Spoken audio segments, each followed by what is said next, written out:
Hello students, welcome to the video tutorial on the concepts called Principles of Surveying and differentiate between or distinguish between plan and a map. When I solved many of previous year question papers of the third semester civil engineering, I had come across a question called differentiate between plans and maps, or it can also be called as distinguish between plan and a map, on the concepts called plan and a map. So I thought of taking up of same question in order to explain you what the plan and maps are all about. If in the case in the examination, if it has been asked for you to write out what the plan is all about, you can take up the following points which comes under the plan as a solution in order to explain what the plan is all about. Or otherwise, if it has been asked for you to explain what the map is all about in the examination, you can consider the following points which comes under the map in order to write the answer for what the map is all about. Okay. Generally, many a times it has been asked like explain or differentiate between maps and a plan, or it can also be called as distinguish between the plan and a map.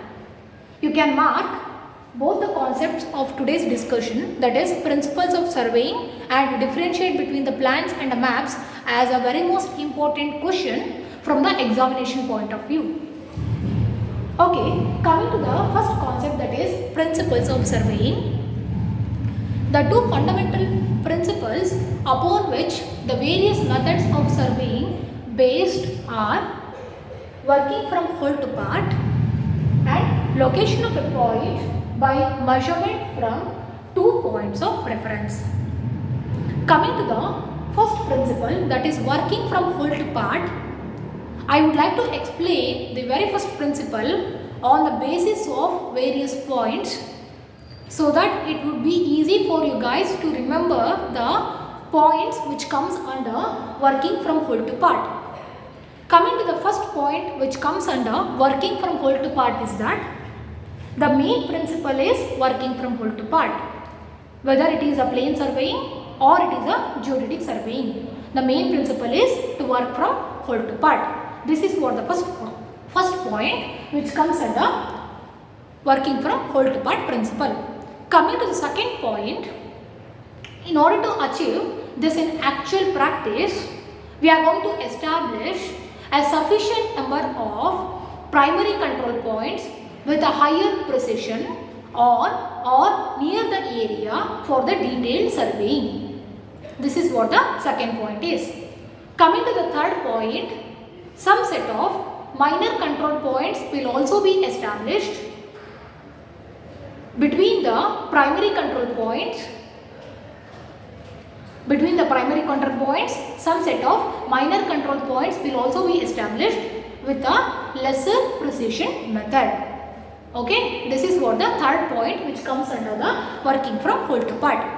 Coming to the last point under working from whole to part principle is, the main idea of working from whole to part is to prevent the accumulation of error, and to localize the minor error which comes within the frame of the control points.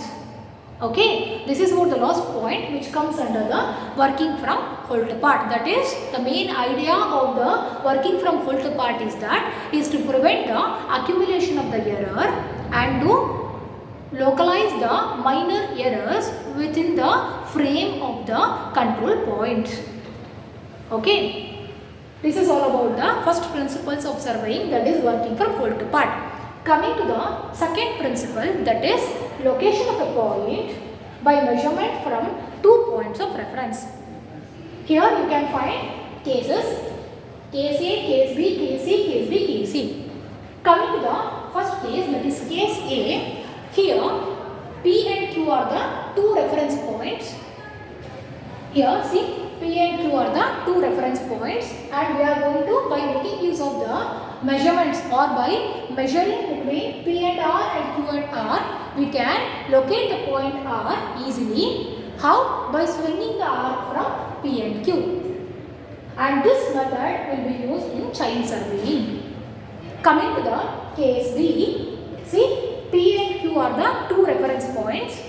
By making the measurements between P and S, or by carrying out a measurement between P and S, and by knowing the measurement from S and R, by knowing the distance between S and R, and by making use of the protractor, we can easily locate the point R by locating the distance from P and S.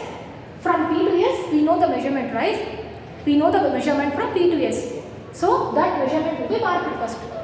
And on the marked point, by keeping the protractor, we can easily locate the point R. Correct? This method will be used for locating the details. Coming to the case C.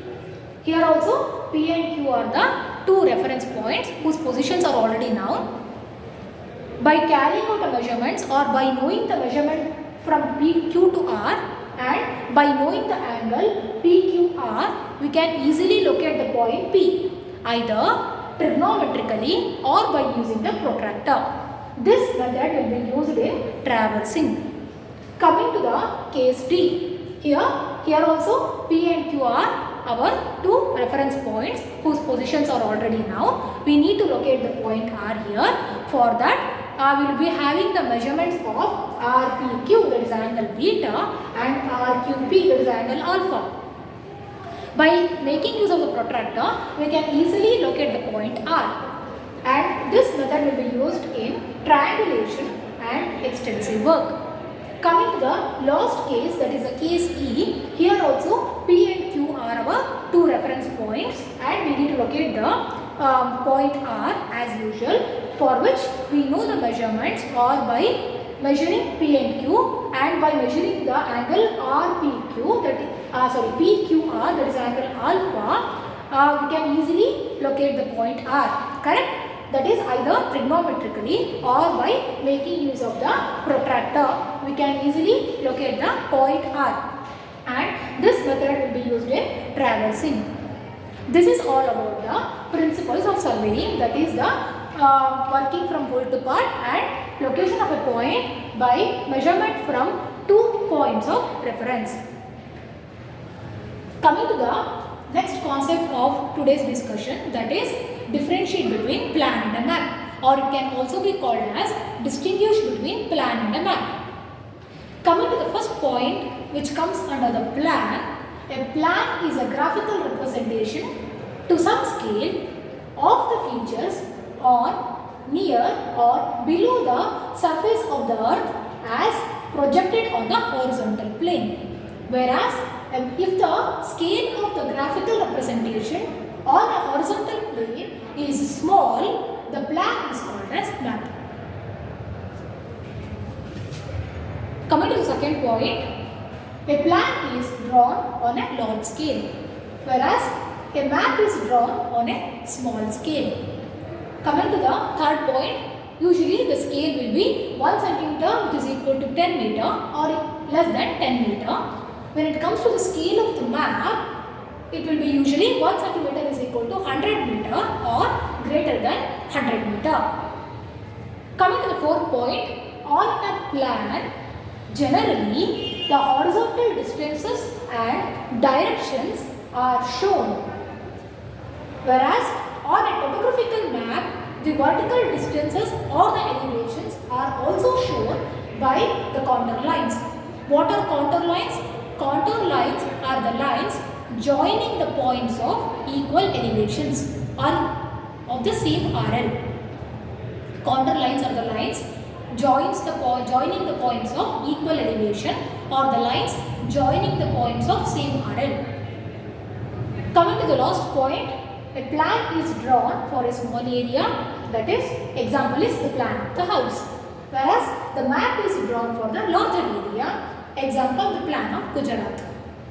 Yes, these are all the points which comes under the plan and the map. If it is been asked for you to explain purely what the plan is all about, you can take up the following points which comes under the plan in order to explain it out. or else if it is been asked for you to explain what are all the points which comes under the map, you can take up the same points in order to explain you what the map is all about. Yes, it's all about the today's video tutorial. Thank you so much for watching this video. Bye.